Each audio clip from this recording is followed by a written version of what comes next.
Hello everyone, welcome to IS Help Desk. Today we are going to discuss Banking in India Part 2. In our previous session we discussed Banking Part 1 and before that we also explained several chapters such as Introduction to Economy, National Income and Monetary Policy. We have explained all these chapters in a very simple manner so that even a newcomer can understand them with great ease. These chapters are also very important for prelims exam, so please go through each of these chapters in our previous video as it is going to help significantly to your preparation. Now let's see categorization of banks in India. India में banks दो part में classified होते हैं. पहला है schedule bank, दूसरा है non schedule bank. इनके जो क्राइटेरिया है शेड्यूल बैंक और नॉन शेड्यूल बैंक का वो आरबीआई तय करती है और आरबीआई इनके क्राइटेरिया को भी तय करती है किस तरीके से शेड्यूल बैंक काम करेंगे, नॉन शेड्यूल बैंक काम करेंगे. तो आइए हम एक एक करके दोनों को देखते हैं. Let's see schedule banks. What are schedule banks? Schedule banks वो बैंक्स होते हैं जो कि schedule 2 of reserve bank of India 1934 के अंडर में आती हैं.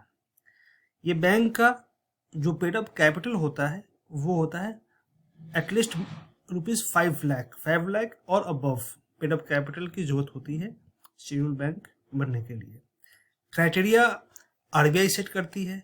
इनको CRR cash reserve ratio maintain करना होता है और इस वजह से इनको आरबीआई से लो इंटरेस्ट पे लोन मिल जाते हैं. शेड्यूल बैंक के बहुत सारे टाइप्स हैं जैसे कि पब्लिक सेक्टर बैंक्स जिसमें एसबीआई आता है और बाकी बैंक्स भी आते हैं. प्राइवेट सेक्टर बैंक्स जैसे कि HDFC, axis bank etcetera. Foreign banks जो कि ऑपरेट तो इंडिया में करते हैं लेकिन इनका हेड क्वार्टर जो होता है वो अब्रॉड होता है. Schedule cooperative bank, schedule state cooperative banks, schedule urban cooperative banks, ये सब आते हैं शेड्यूल बैंक्स में. टाइप्स ऑफ शेड्यूल बैंक से. फंक्शन ऑफ शेड्यूल बैंक्स क्या है, क्या फंक्शन क्या है इनके? फंक्शन ये है कि शेड्यूल बैंक डिपॉजिट एक्सेप्ट करती है पब्लिक से, उनको डिमांड विथड्रॉल फैसिलिटीज देती है पब्लिक को, साथ में लेंडिंग सर्विसेज प्रोवाइड करती है, facilitating fund transfer one person to another person और one corporate agency to another corporate agency provide करती है, ड्राफ्ट इशूइंग फैसिलिटी देती है, लॉकर फैसिलिटी देती है और फॉरेन एक्सचेंज ट्रांजैक्शन को डील करती है. ये फंक्शंस हैं शेड्यूल बैंक्स के. सिग्निफिकेंस क्या है शेड्यूल बैंक का? शेड्यूल बैंक को फिनेंशियली बहुत स्टेबल बैंक माना जाता है क्योंकि वो आरबीआई के रेगुलेशन से कंप्लायंस्ड होते हैं. तो ये था schedule bank. Non schedule bank. Non schedule bank वो बैंक्स होते हैं जो कि second schedule of RBI act 1934 के तहत नहीं आते हैं. ये बैंक्स आरबीआई के जो क्राइटेरिया है उसको फुलफिल नहीं करते हैं, इसके वजह से वो शेड्यूल बैंक में नहीं आते हैं. शेड्यूल बैंक कुछ प्रिविलेजेस को उनको एंजॉय करते हैं लेकिन नॉन शेड्यूल बैंक उन प्रिविलेज को एंजॉय नहीं करते हैं. नॉन शेड्यूल बैंक को अलग अलग टाइप्स में हम कैटेगराइज करते हैं.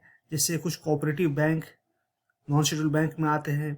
एग्जाम्पल के तौर पे the Maharashtra state cooperative bank limited, Saraswat cooperative bank limited, Punjab and Maharashtra cooperative bank limited.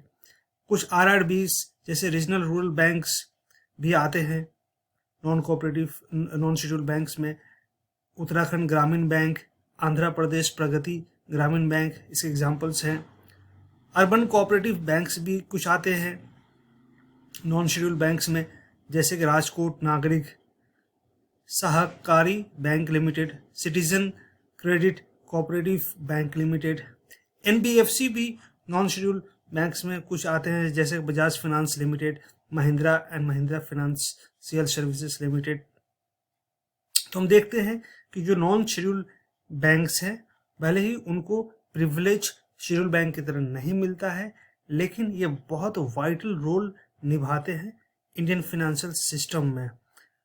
ये कंट्रीब्यूट करते हैं फाइनेंशियल इंक्लूजन में, रूरल डेवलपमेंट में, सपोर्ट करते हैं स्मॉल बिजनेसेस को, इंडिविजुअल्स को और इकोनॉमिक ग्रोथ रूरल और अंडर सर्व्ड जो एरियाज हैं उसमें इकोनॉमिक ग्रोथ एंड डेवलपमेंट में बहुत बड़ा रोल होता है नॉन शेड्यूल बैंक्स का।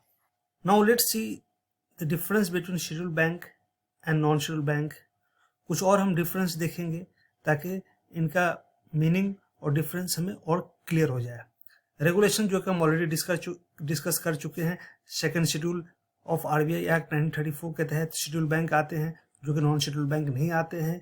शेड्यूल बैंक को CRR cash reserve ratio maintain करने होते हैं आरबीआई के साथ, लेकिन जो नॉन शेड्यूल बैंक होते हैं उनको सीआरआर इंडिपेंडेंटली मेंटेन करने होते हैं विदाउट सपोर्ट फ्रॉम आरबीआई।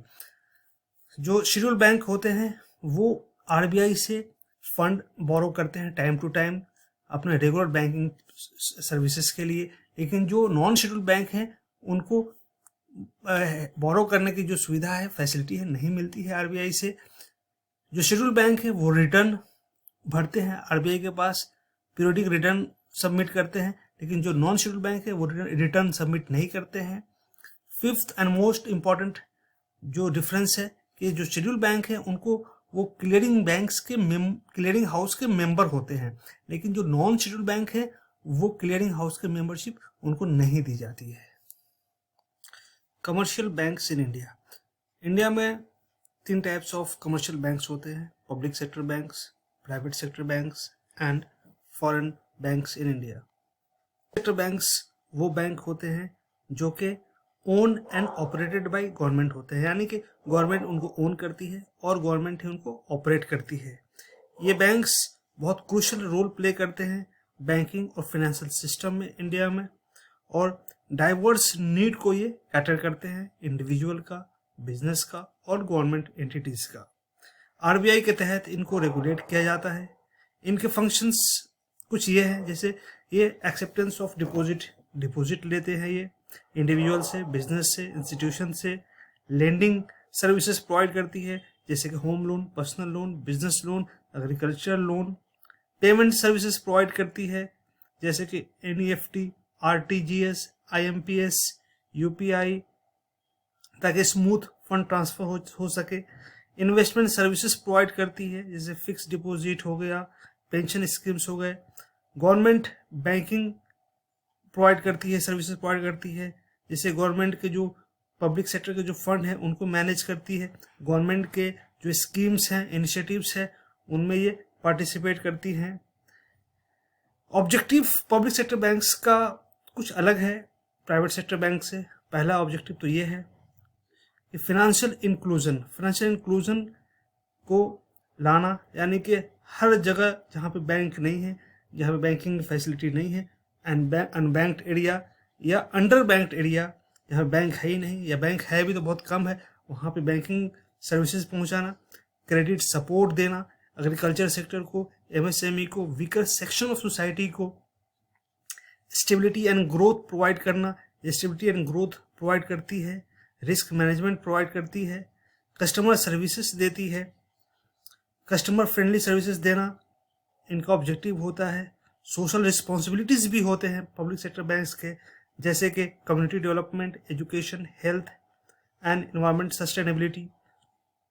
कुछ इश्यूज भी हैं पब्लिक सेक्टर बैंक्स के, जैसे एनपीए बहुत ज़्यादा हाई होते हैं, इनकी गवर्नेंस और इफिशिएंसी बहुत हद तक नहीं रह पाती है क्योंकि डिसीजन मेकिंग में हिंड्रेंस आते हैं, पॉलिटिकल प्रेशर होते हैं, फंडिंग के इश्यूज भी आते हैं, कंपटीशन बहुत ज़्यादा होता है एनबीएफसी से, प्राइवेट बैंक से, न्यू एंट्रेंट्स बैंक से, फॉरेन बैंक से भी इनको कंपटीशन झेलना पड़ता है। टेक्नोलॉजिकल अपग्रेडेशन, ये ज़्यादा टेक्नोलॉजिकली अपग्रेडेड नहीं होते हैं, लेकिन आजकल तो पब्लिक सेक्टर बैंक्स भी टेक्नोलॉजी से अपग्रेडेड हैं, लेकिन बावजूद इसके बहुत सारे बैंक्स ऐसे हैं पब्लिक सेक्टर जो कि टेक्नोलॉजी के साथ अभी नहीं चल रहे हैं। सजेशन है कि एनपीए को मैनेज किया जाए सही तरीके से, उनके गवर्नेंस को सही किया जाए, ट्रांसपेरेंसी, अकाउंटेबिलिटी लाया जाए, कैपिटल इन्फ्यूज किया जाए, पब्लिक सेक्टर बैंक्स को और कैपिटल दिया जाए ताकि ये इफिशिएंटली फंक्शन करें। डिजिटल ट्रांसफॉर्मेशन की ज़रूरत है, इनको डिजिटलाइज करने की ज़रूरत है, और ज़्यादा डिजिटलाइज करने की ज़रूरत है, और स्ट्रैटेजिक पार्टनरशिप की ज़रूरत है, जैसे कि फिनटेक्स के साथ, स्टार्टअप्स के साथ इनको पार्टनरशिप करवाया जाए। तो ये हैं public sector banks. Private sector banks public sector bank की तरह ही फंक्शन करती है, लेकिन इसके ऑब्जेक्टिव थोड़े अलग होते हैं। Private sector banks individual, corporation या ग्रुप के थ्रू ऑपरेट की जाती है। पब्लिक सेक्टर बैंक में जो गवर्नमेंट होती है वो ओन एंड ऑपरेट करती है, लेकिन पब्लिक और प्राइवेट सेक्टर बैंक्स दोनों को आरबीआई रेगुलेट करती है।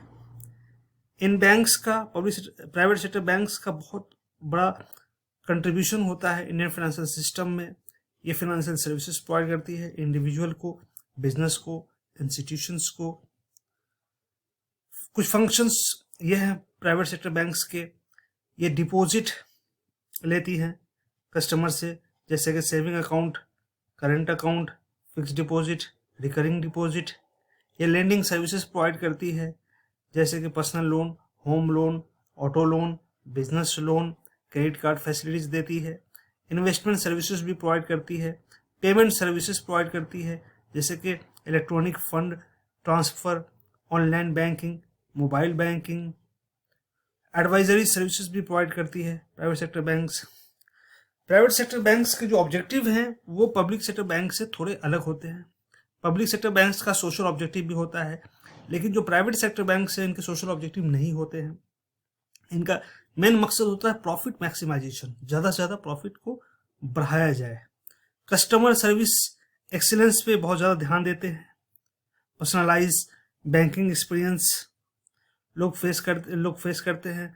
उनको जो बैंकिंग सर्विसेज दी जाती हैं लोगों को बहुत पर्सनलाइज होती हैं। साथ में इनोवेटिव प्रोडक्ट्स भी लाते हैं ताकि जो रिटेल कस्टमर्स हैं उनको अट्रैक्ट किए जाएं। मार्केट शेयर इनका ज़्यादा होता है। टेक्नोलॉजी एडॉप्शन बहुत ज़्यादा करते हैं प्राइवेट सेक्टर जो बैंक्स हैं, इसलिए कि ताकि ज़्यादा से ज़्यादा कस्टमर इनके पास आए। रिस्क मैनेजमेंट इनका ऑब्जेक्टिव होता है। इनकी कंट्रीब्यूशन भी बहुत अहम है। इनोवेशन, कंपटीशन लाते हैं ये बैंकिंग में। कस्टमर पे फोकस होता है इनका। इफ़िशियंसी और प्रॉफिटेबिलिटी है कंट्रीब्यूशन इनका, प्रॉफिट को ज़्यादा से ज़्यादा बढ़ाते हैं ये। एम्प्लॉयमेंट जनरेशन में इनका बहुत बड़ा कंट्रीब्यूशन होता है। फिनेंशियल इंक्लूजन भी इनका एक ऑब्जेक्टिव होता है, इनका एक कंट्रीब्यूशन भी है ये, क्योंकि ये अंडर सर्व्ड सेगमेंट्स को भी पहुंचते हैं जहां पे बैंकिंग नहीं है और उनको सर्विसेज देते हैं। तो ये है private sector banks. Foreign banks in India. Foreign bank किसको बोलते हैं? फॉरेन बैंक वो होता है जिसका हेडक्वार्टर इंडिया से बाहर होती है, लेकिन वो इंडिया में उसके ब्रांचेस होते हैं, सब्सिडियरी होते हैं। वो आरबीआई के तहत रेगुलेटर होती है। फॉरेन एक्सचेंज मैनेजमेंट एक्ट के तहत यानी फेमा के तहत उन्हें रेगुलेटरी गाइडलाइंस फॉलो करने होते हैं। उनका फंक्शंस कुछ ये हैं कि वो बैंकिंग सर्विसेज प्रोवाइड करती हैं, जैसे डिपॉजिट लेती हैं, लोन्स देती हैं, फॉरेन एक्सचेंज ट्रांजेक्शन में वो सपोर्ट करती हैं, इन्वेस्टमेंट सर्विसेज प्रोवाइड करती हैं, इंटरनेशनल बैंकिंग फैसिलिटी देती हैं, जैसे फॉरेन करेंसी सर्विसेज हो गए, इंटरनेशनल रेमिटेंस हो गए। कॉर्पोरेट बैंकिंग में वो कंट्रीब्यूट करती हैं, प्रोजेक्ट फिनांस हो गए, सिंडिकेट लेंडिंग हो गए। रिटेल बैंकिंग में उनका कंट्रीब्यूशन है, जैसे personal loan, credit card, saving account, wealth management. Specialise services देती हैं, जैसे प्राइवेट बैंकिंग हो गए, वेल्थ मैनेजमेंट हो गए, इन्वेस्टमेंट बैंकिंग हो गया। इनका ऑब्जेक्टिव होता है मार्केट एक्सपेंशन। इंडियन इकॉनमी एक ग्रोइंग इकॉनमी है, उसको वो टैप करना चाहते हैं, उसको अपॉर्चुनिटी को। ग्लोबल कनेक्टिविटीज प्रोवाइड करती है एमएनसीज को। प्रॉफिटेबिलिटी इनका मेन पर्पस होता है। इनोवेशन एंड टेक्नोलॉजीज, यानी अलग अलग कंट्री से ये टेक्नोलॉजी लेके आते हैं। तो ये हमने देखा किस तरीके से फॉरेन बैंक वर्क करती है। फॉरेन बैंक्स के कुछ चैलेंजेस भी हैं, जैसे रेगुलेटरी कंप्लायंस बहुत ज़्यादा फॉलो करने होते हैं। मार्केट एंट्री बैरियर्स होता है, बहुत सारे बैरियर्स लगाया जाता है फॉरेन बैंक्स के लिए। कल्चरल मार्केट अंडरस्टैंडिंग होती है, मार्केट अंडरस्टैंडिंग करना होता है उन्हें, जो लोकल मार्केट होती है। रिस्क मैनेजमेंट को बहुत ध्यान देना पड़ता है। कम्पिटिटिव लैंडस्केप है, बहुत ज़्यादा कंपटीशन है। अपॉर्चुनिटी भी साथ साथ यहाँ पे प्रोवाइड करती है जो फॉरेन बैंक्स होती है। अपॉर्चुनिटी ये है कि ये ग्लोबल एक्सपर्टाइज लाती है, इंटरनेशनल कनेक्टिविटी को बढ़ाती है और इनोवेशन को लाती है Indian market. Cooperative banks in India. Cooperative banks can be divided into two parts. First is urban cooperative banks and second is rural cooperative banks. Urban cooperative banks. Urban cooperative banks क्या होता है? Urban cooperative banks के specific structure हैं, function हैं और इनके certain issues हैं। आइए एक एक करके देखते हैं। स्ट्रक्चर में जो अर्बन कोऑपरेटिव बैंक्स हैं वो कोऑपरेटिव सोसाइटी एक्ट के तहत रजिस्टर्ड होते हैं, वो गवर्न होते हैं आरबीआई के द्वारा, आरबीआई के through, under banking regulation act 1949। Urban cooperative banks operate करते हैं मेंबर्स के थ्रू, जहां पे मेंबर डिपॉजिटर्स भी होते हैं, वही मेंबर शेयर होल्डर्स भी होते हैं, और वो बैंक्स के मैनेजमेंट में पार्टिसिपेट भी करते हैं। Functions of urban cooperative banks. Urban cooperative banks range of banking services provide करती है, जैसे saving, current account, fixed deposit, loans, personal, business, agriculture loans and investment products. वो कैटर करती है एसएमई को, स्मॉल मीडियम साइज इंटरप्राइजेस को, traders को, individual को, अर्बन और सेमी अर्बन एरियाज में। वो मॉडर्न बैंकिंग भी फैसिलिटी देती है, जैसे internet banking, mobile banking, ATM services. Urban cooperative banks के कुछ एग्जांपल हैं। Cosmos cooperative banks limited, Maharashtra, Pune में। Greater Bombay cooperative bank limited, Mumbai में। Saraswat cooperative bank limited. Urban cooperative banks के बहुत सारे इश्यूज भी हैं, आइए उन इश्यूज को एक एक करके हम देखते हैं। पहला इशू है रेगुलेटरी कंप्लायंस। जो अर्बन कोऑपरेटिव बैंक्स हैं उनको स्ट्रिंजेंट रेगुलेटरी रिक्वायरमेंट को फॉलो करने होते हैं, जो आरबीआई सेट करती है, जैसे capital adequacy norms, asset quality standard, governance guidelines. Financial stability उनको मेंटेन करना होता है, उनको capital adequate capital reserve maintain करने होते हैं। और सबसे बड़ी जो इशू होती है अर्बन कोऑपरेटिव बैंक्स की, वो होता है एनपीए का इशू। बहुत सारे लोग लोन लेते हैं, लेने के बाद पैसे वापस नहीं करते, तो एनपीए इशू बहुत बड़ा एक इशू है अर्बन कोऑपरेटिव बैंक्स का। इसको मैनेज करना, एडेक्वेटली मैनेज करना एक बहुत बड़ा एक चैलेंजिंग इशू है अर्बन कोऑपरेटिव बैंक्स के लिए। गवर्नेंस एंड मैनेजमेंट भी एक इशू है, इसमें बोर्ड की कंपोजिशन का इशू होता है, बोर्ड में कितने मेंबर होंगे, कैसे फंक्शन करेंगे, transparency, risk management practices, succession planning, ये चैलेंजेस होते हैं। टेक्नोलॉजिकल एडॉप्शन भी एक बड़ा चैलेंज है अर्बन कोऑपरेटिव बैंक्स के लिए, उनको टेक्नोलॉजी के साथ अपग्रेड करके रखना होता है। और सबसे बड़ी जो दिक्कत आज के डेट में है वो है साइबर फ्रॉड। साइबर सिक्योरिटी उनको स्ट्रांग रखना पड़ता है, क्योंकि आज के डेट में हर 5 या 10 बंदों में एक बंदा साइबर फ्रॉड का शिकार बनता है।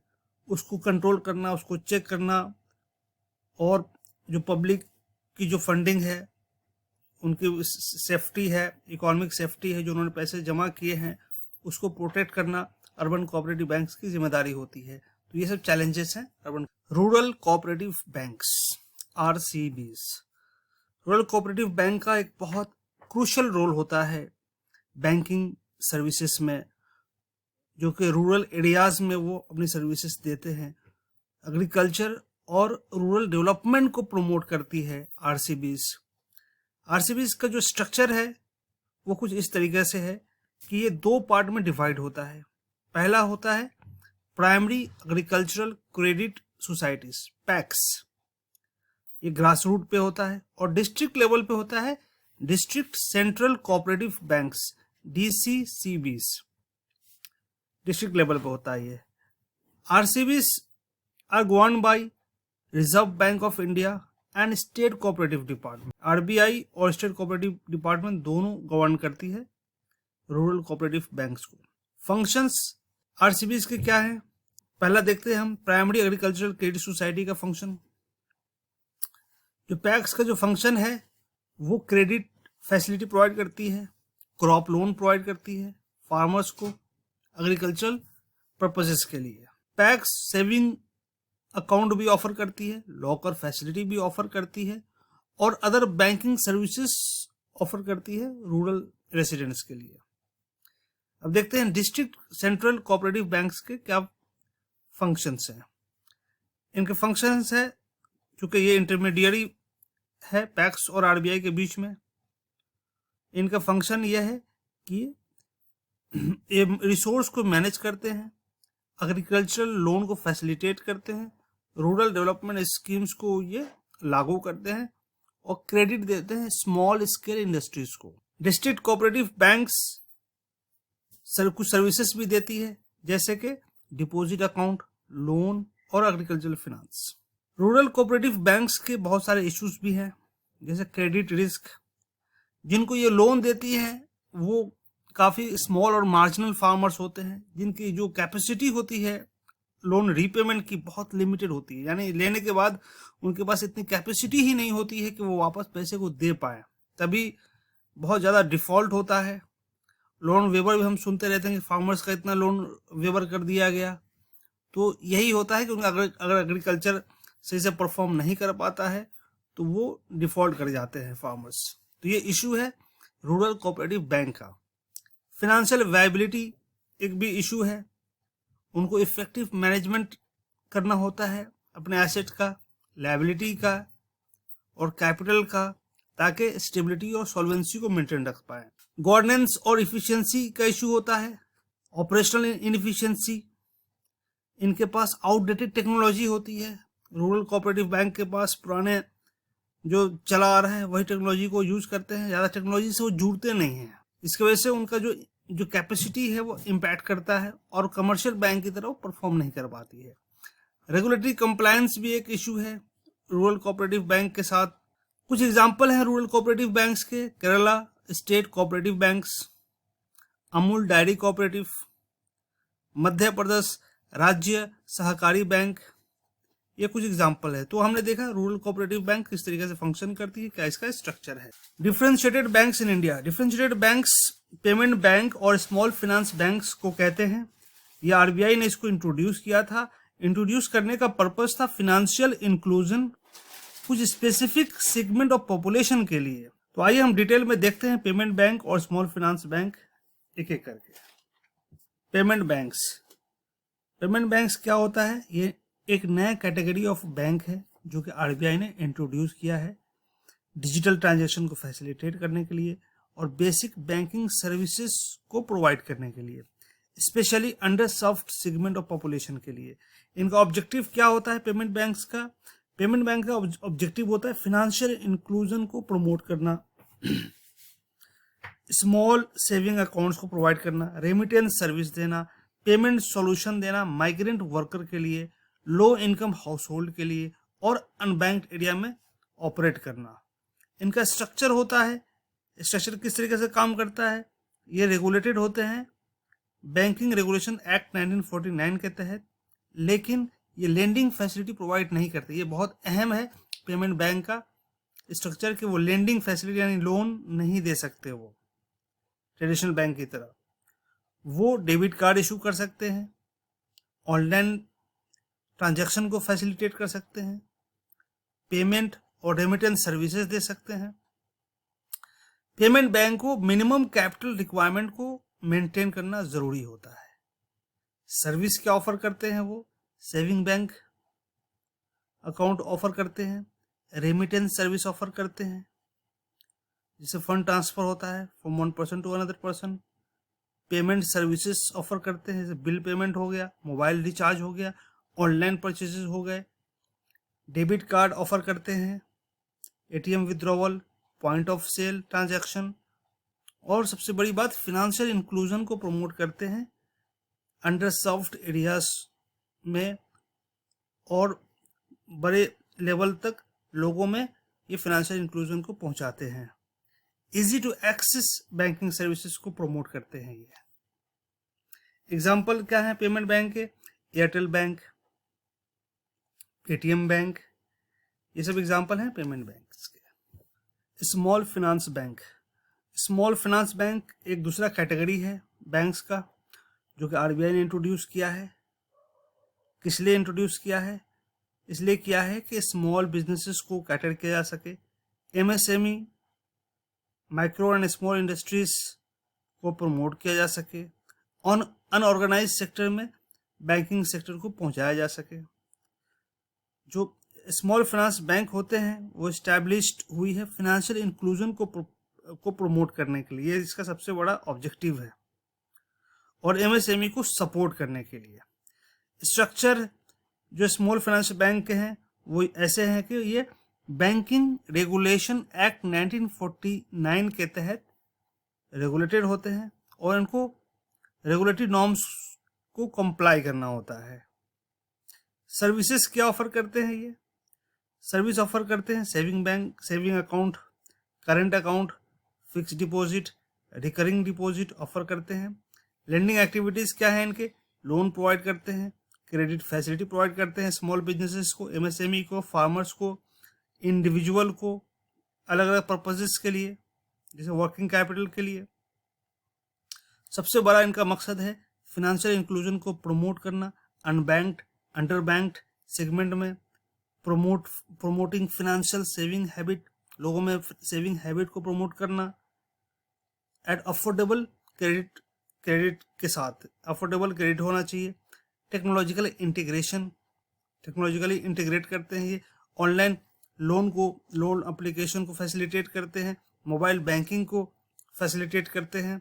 एग्जांपल्स क्या हैं स्मॉल फाइनेंस बैंक के? एग्जांपल्स ये हैं Equitas small finance bank, Ujjivan small finance bank. Deficient bank के कुछ चैलेंजेस भी हैं। पहला चैलेंज ये है कि पेमेंट बैंक और स्मॉल फाइनेंस बैंक को एक्सपैंड करने होते हैं रूरल और अंडरसर्व्ड रीजन्स में, जो कि एक बहुत बड़ा चैलेंज है।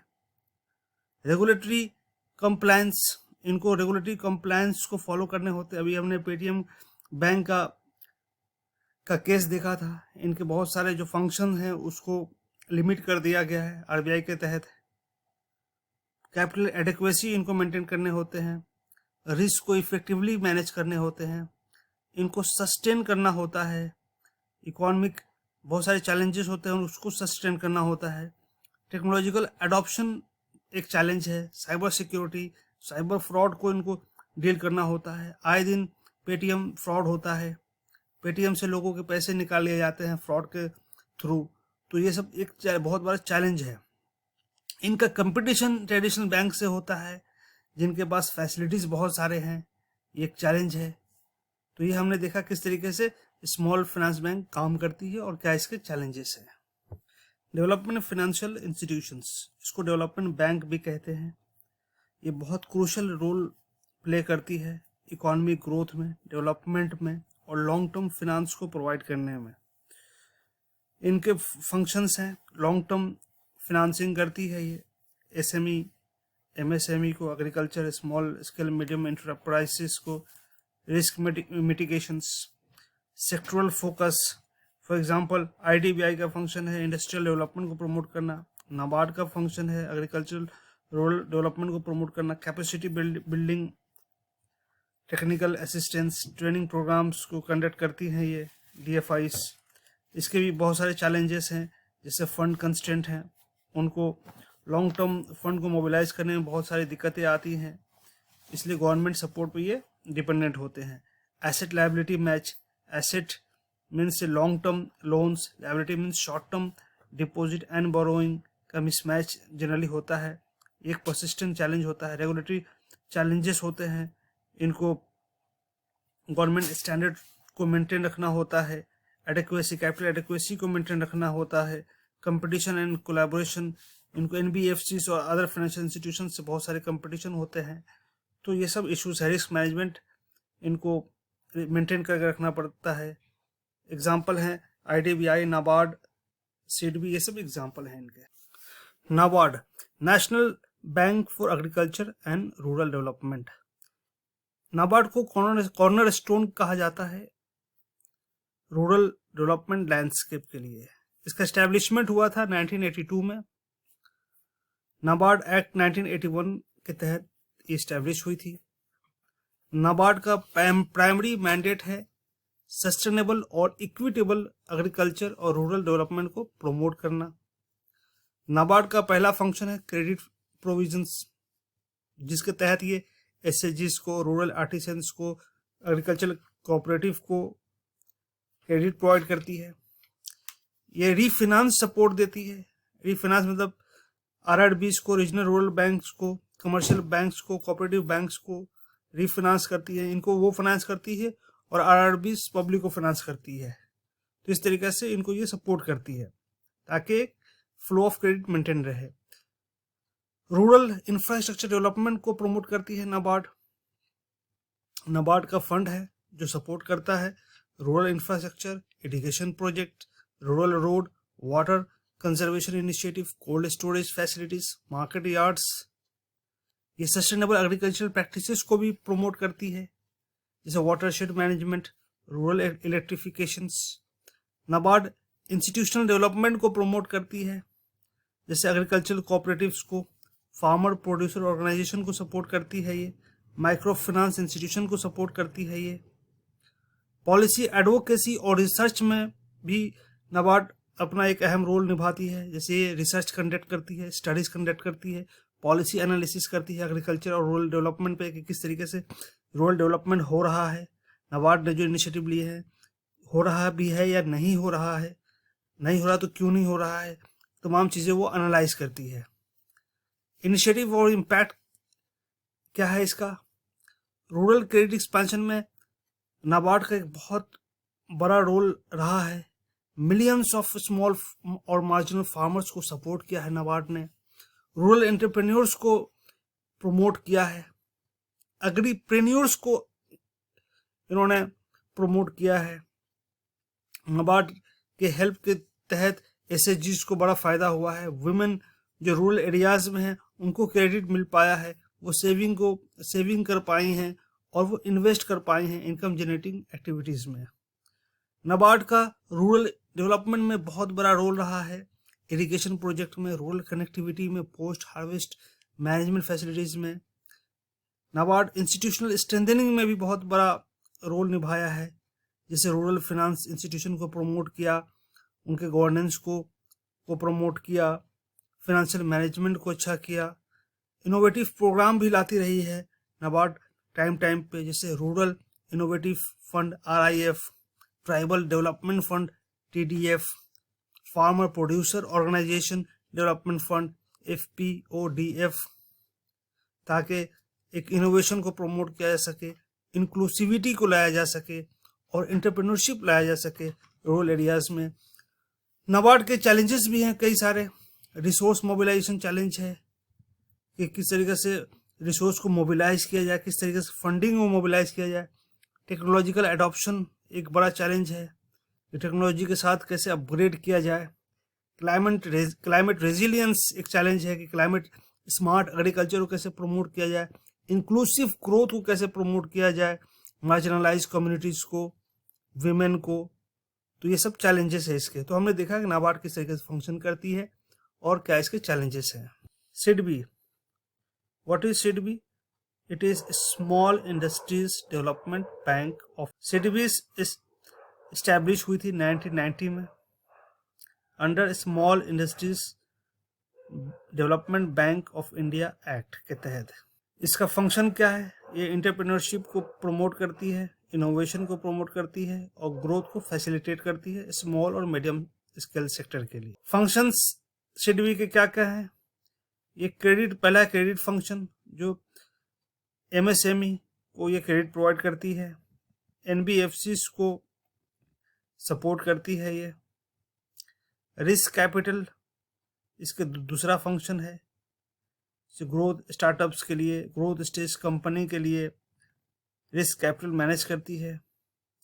कैपेसिटी बिल्डिंग और एडवाइजरी सर्विसेज प्रोवाइड करती है SME के लिए, एंटरप्रेन्योरशिप के लिए, बिजनेस इनक्यूबेटर्स के लिए। पॉलिसी एडवोकेसी और डेवलपमेंट भी इनका फंक्शन होता है। ये रिसर्च में पार्टिसिपेट करते हैं, पॉलिसी एनालिसिस करते हैं ताकि SME फ्रेंडली पॉलिसीज बनाया जाए।